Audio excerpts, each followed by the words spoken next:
داخل این ویدیو مرحله به مرحله یاد میگیری که چجوری یک در شیشه‌ای درست کنی. ما به ردستون و تورچ و شیشه و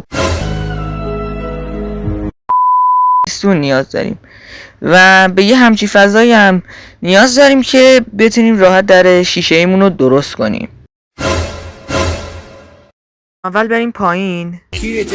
متجاوز خب ما میایم پایین. بعد اینجا یه دونه سنگ میذاریم، تو چه ماهی نجات پرست یه دونه تورچ، دوباره اون ورم همین کارو میکنیم. خب اینجا یه دونه از این ردستون ها میذاریم، این ورم همینطور، یه استون، باز یه دونه ردستون، یه دونه هم اینجا ردستون.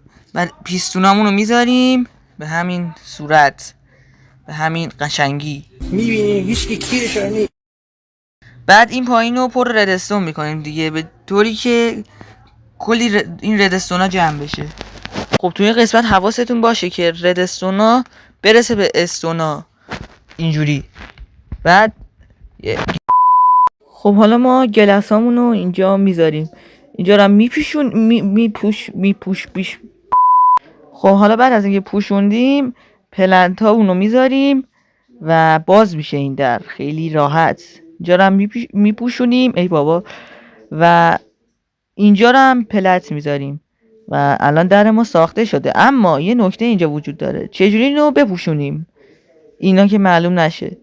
اینجا رو چوب بارون میکنیم دیگه، معلوم نمیشه، تا حد امکان سعی میکنیم معلوم نشه دیگه. اون گوشه هم حالا دوباره میذاریم.